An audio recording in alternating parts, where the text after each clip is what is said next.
xì à ta nè coi vậy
điều khiển cái cắt xe bốp điều khiển này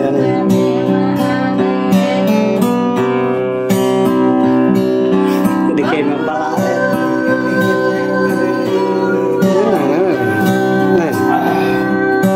này bố đi vào này này cả bố dạ hi rồi này cái cắt xe bốp này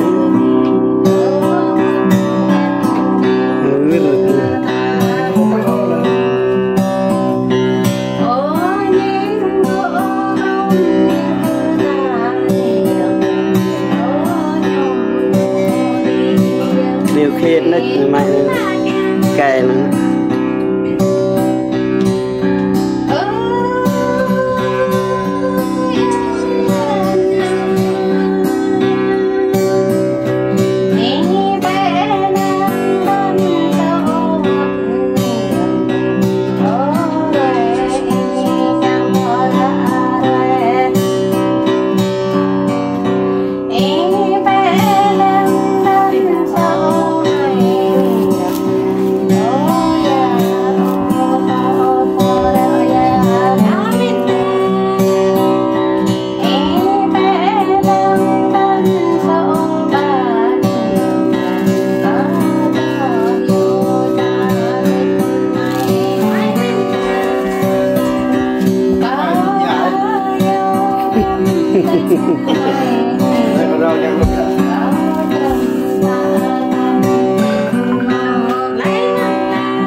hi rèn nguyên ai phan này nè đi là hoàn ai phan cho làm du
thì mình mới mà thao vân vân này nè nhạc qua nhạc đấy giờ như nhạc định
không tặng là được nghe không nó thế nữa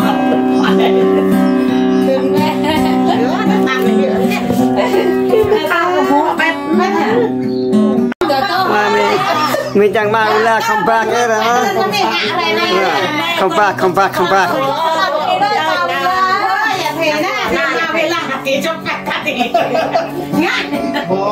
cho thế như này cho thế đi dài là nó lem á tông em quá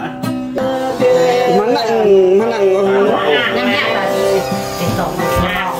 mình tất rồi bị hi đó rồi tổng tự người từ này ơi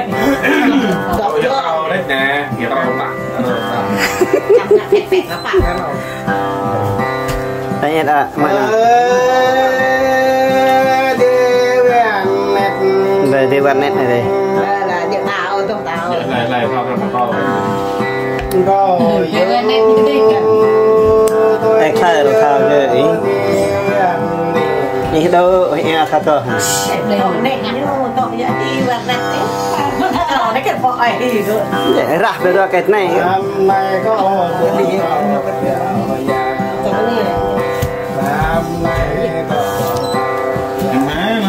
thấp cái tôi cái này cái đi gì nè ô lâm kia giờ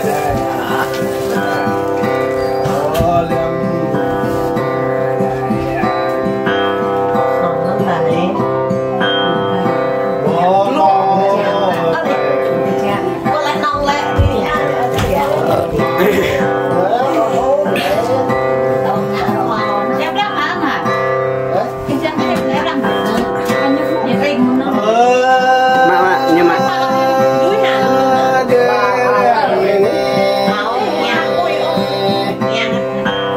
nhau đi coi buôn tắc mà buôn mà cái này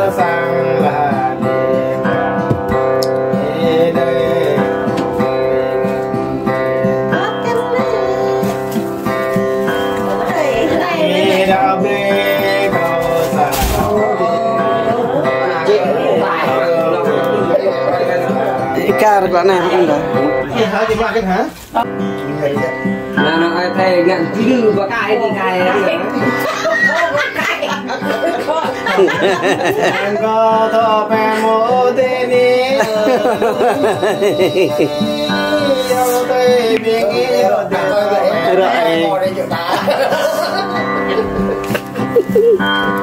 mà người này ngập nó nhiều cứ thuốc hay chẳng nhập nó lê cứ thuốc hay chẳng nhập nó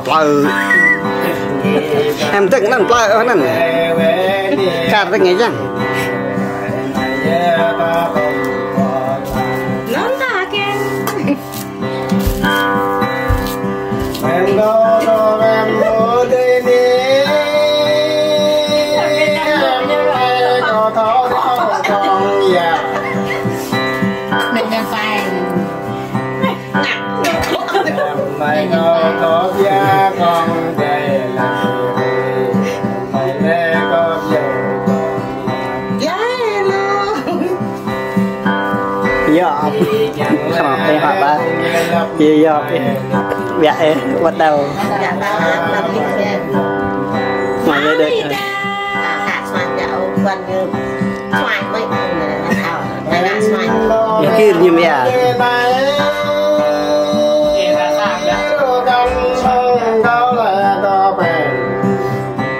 Lũ lên tao em ơi ơi cụ nó tao em mà nghe nó pet từng tao em nè hả thế rồi nó quên à lá ra đây nào có bạn pet con nào có pet con như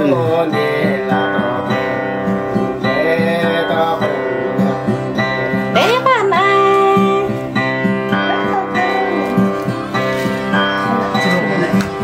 là tao em ở đây này em lại có tôi cái bài lòng đó thế rồi nha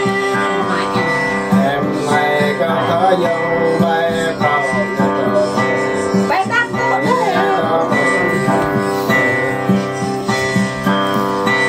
Nam mô ca rao gật lô nè là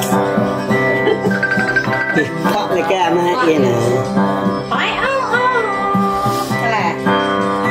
đi để cầu xa gần mẹ ê tay con ê hôm nay em cắt em đi em là tao em ở đây này đang quen là nè cố gắng lắng nghe ta cố gắng khỏe từng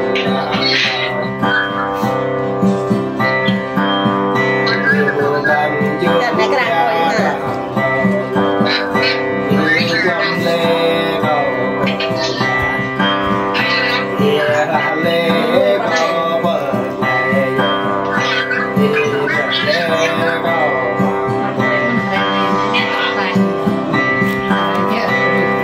em là tao em ở đây này đây là tao em cái gì này này các bạn thì chẳng là biết năng nhà bạn điều khiển hả năng hả thì chẳng làนี่แหละนี่นั่งนะđiều khiển thì bây giờ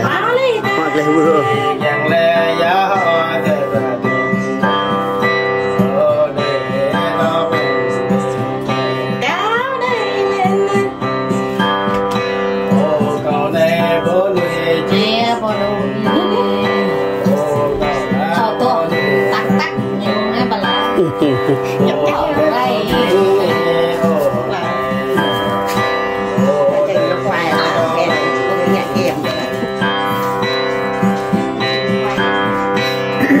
mày tổng được nó về này đấy con chịu lên từ luôn nha con mày rồi dạ hi ai ca được lo thôi rồi dạ hi cao đoàn rồi từ xoay tao bị này cái xoay hay dạ hi ha cái nhà khép khép rồi đã cho đây ông nó chẳng là ai đấy nó gì nó hi qua nhấp nhấp này đôi này quay như nè mùi của ăn nghĩ ta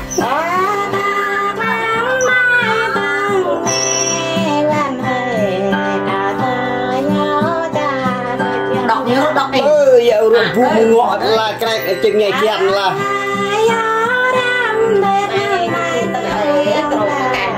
đâu họ cứ chỉ như lên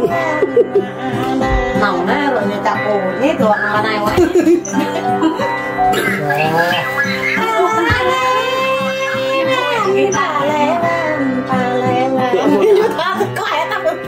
thật vậy ta lấy anh nhớ tự ý tôi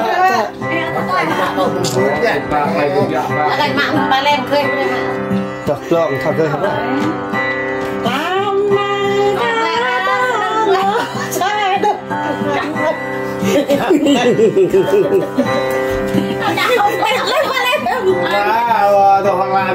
tôi quay là bao nhiêu đấy ta ai thì ở thằng quay phim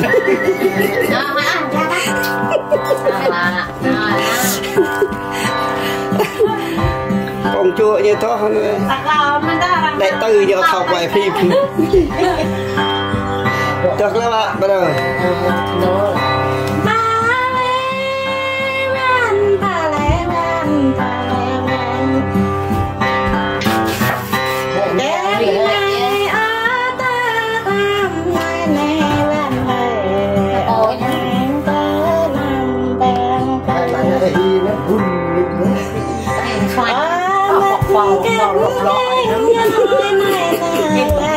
Lệ cái gì em lên điện á. Dạ bắt em bao. Ai pre đi cho tôi là cho đi ra.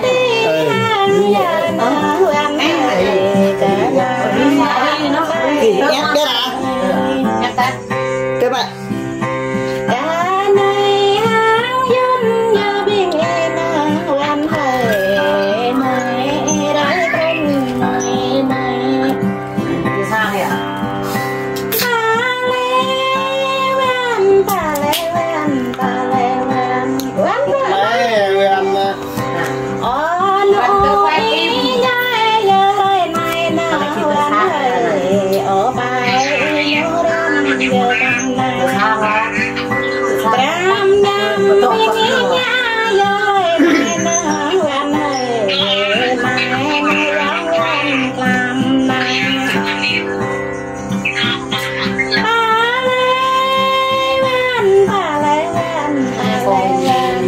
Tôi ta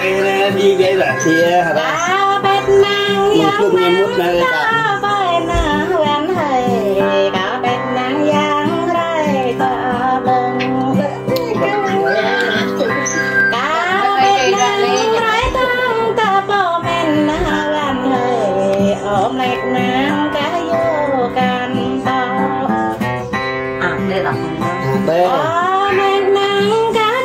Mỹ Trương Canada.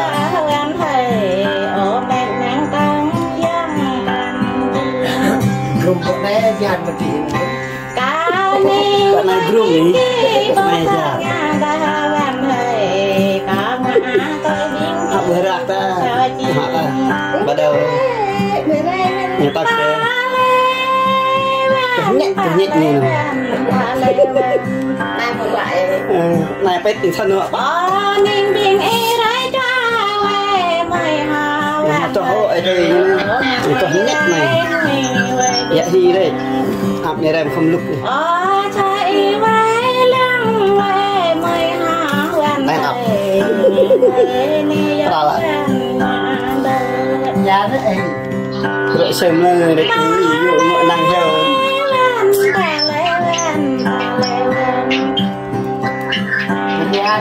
Đi nên y tha trong đây mai nữa anh hơi đi bằng y tha cả đời mình và nãy tha chết đây mai nữa anh hơi đời nữa anh đời ở ba mong đây từng nghe dòng đàn ở chơi mong từng dòng đàn Anh còn cả cái chơi ấy này nữa. đại ca nhau cái mới này đại ca nhang cá nàng lên bỏ chân mới đi mang ta quan này mới quan lên bộ hàng mới đi nằm ta con nàng Mọi ăn cái gì cái gì hết ta về. ta việc là nhiều là bỏ cho mới đi đáp ta Nàng mà ơi gì nữa. Về rồi ơi. Một quẹt nàng đây con nàng. Nàng đây. Này giờ đào tua cả. Chắc cái gì cậu chắc cái gì cậu. Có lâm ý nhắn xa bạn em ơi rồi xa con em ô giờ mang tay có đây giờ anh ơi ô giờ có đây em ba lê ven ba lê ven ba lê ven cái bát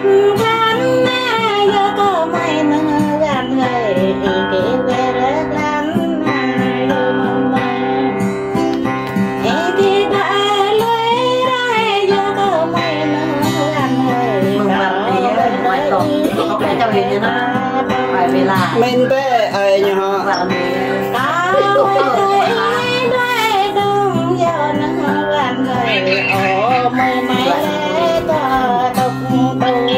thế chỉ cầm được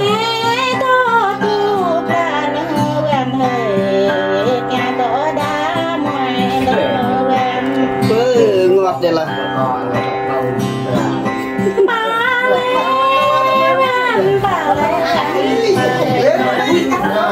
cả cho sinh sư cả là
thuộc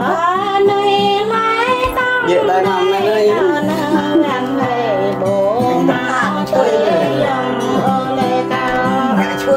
giờ này đã hết rất đấy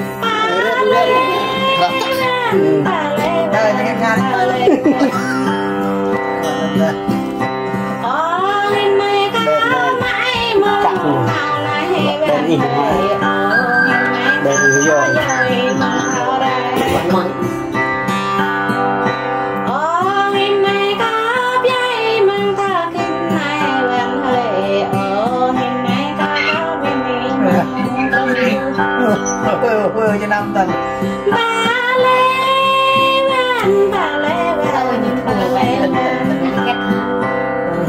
thì ta chui được phải tổ số chẳng thế bạn tin bài rồi thằng ngồi ông ấy rồi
cái quay phim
kịp lo hay quá.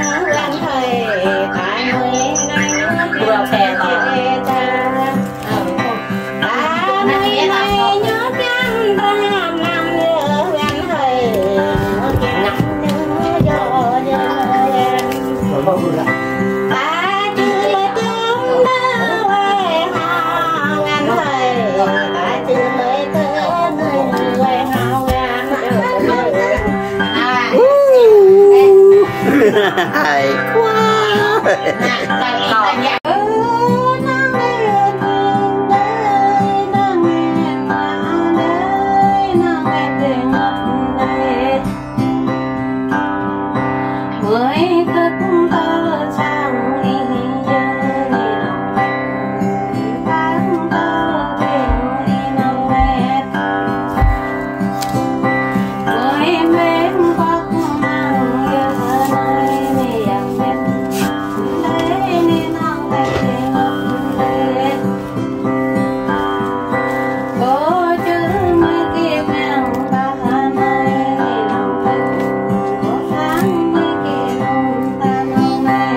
Mày tay là mày thấy ai hiểu đó là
Cởi lên này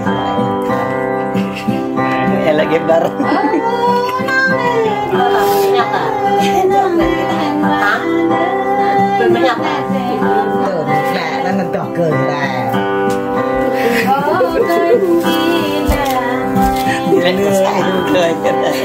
lười thỏ người đấy không được Sơn lạ đang trò cười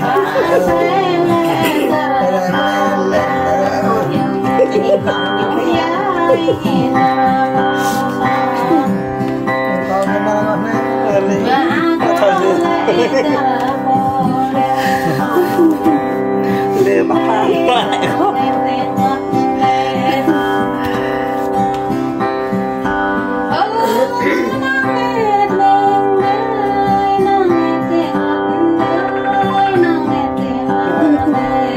ta hơi rị mẹ lại như à tụi bạn đây chẳng em mạng đã ơi thọ mình em mình mạng dạng đấy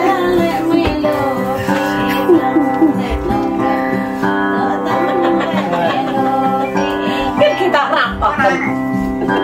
mẹ cái bí nó mà hệ to cho nó qua đốt mình mua này to hay á tụi bằng mạng của em mình cả giao viên à ok ok to mà cái mặt to mà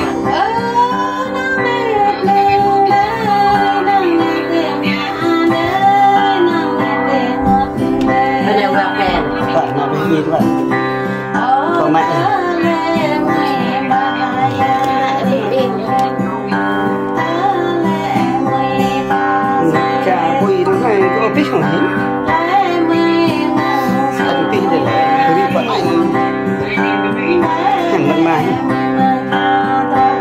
mà buộc cái thu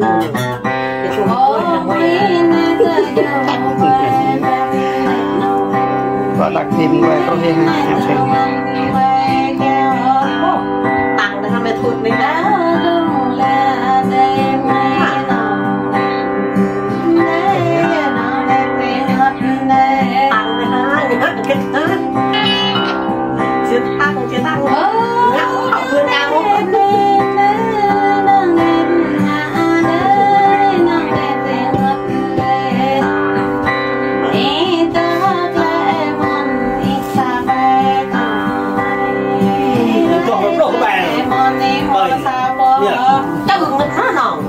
miếng lô bài là miếng tây nha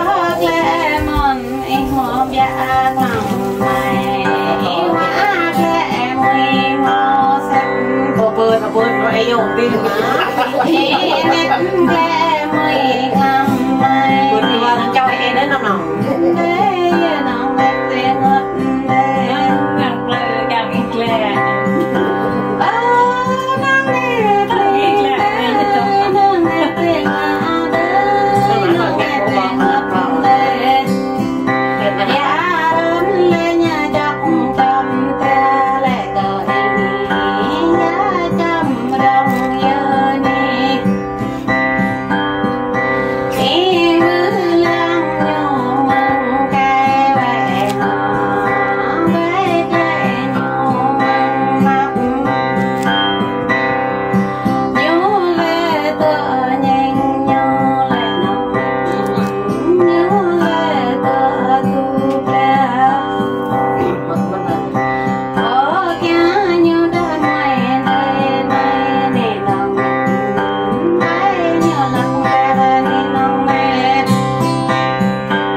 tay to kere hay thao ạ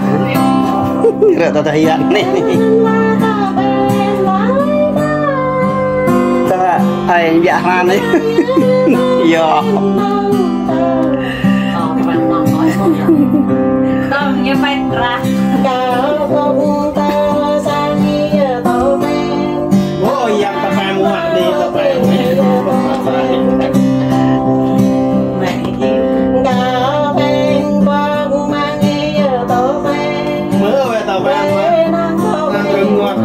đường đoạn bài cái lòng rồi đường đoạn bài lại là bò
กินปลากันสักพักเลยปลาให้cái miệng ấy chịu chịu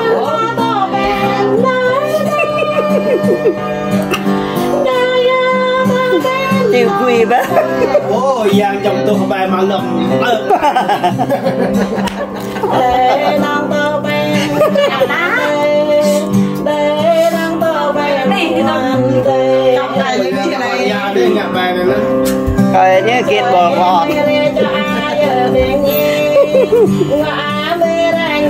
cũng đã bằng nhà người ta khắp cũng đâu có ức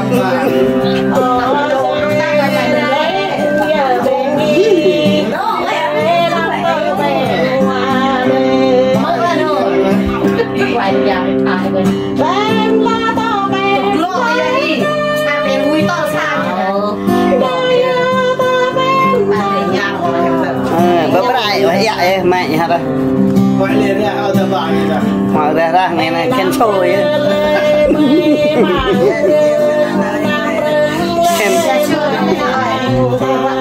nhà cách nhà tầm giàu ấy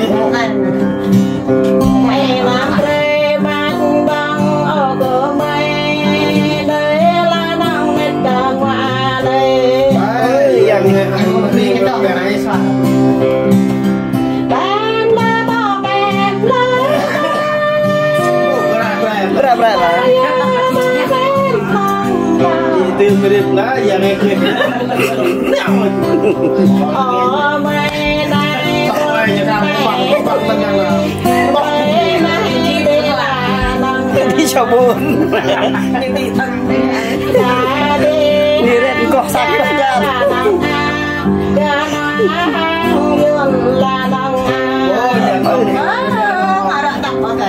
ra rõ đó ta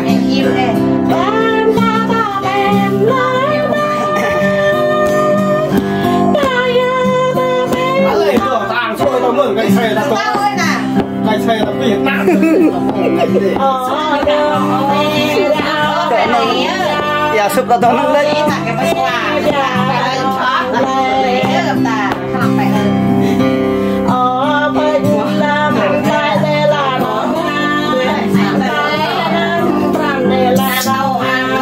bây giờ này tôi không về gì đâu có ăn nhiều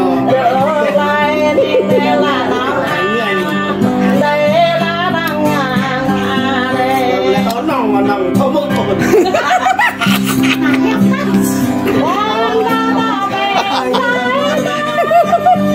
đẹp mà đẹp mà tao nghẹt nhẹ lên như cái thời giờ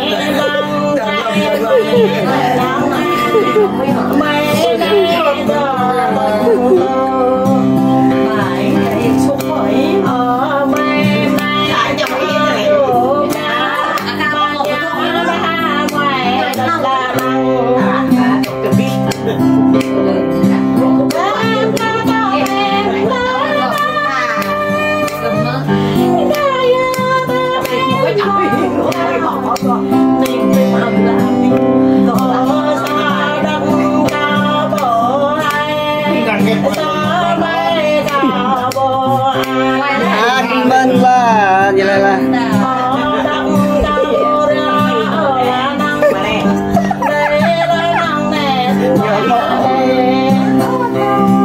đúng bạn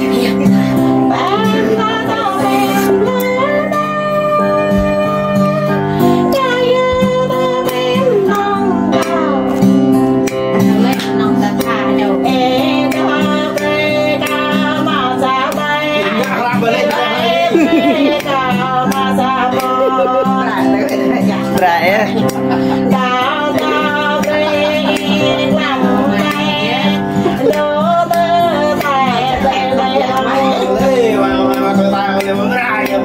đi đi bịa chế đại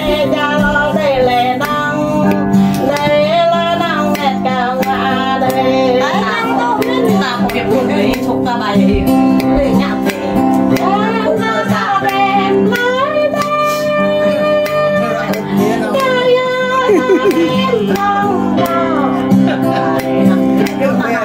Mì Gõ để không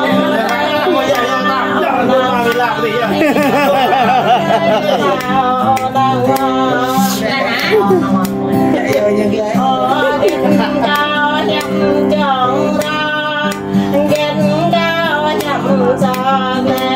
mà vậy là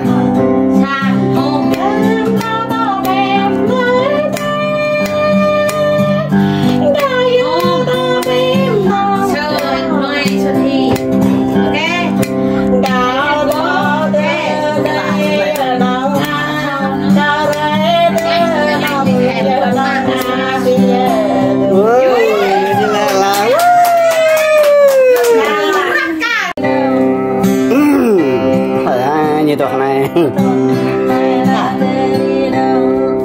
dạ hi ha hi ha tụi đó rồi thật ăn đó rồi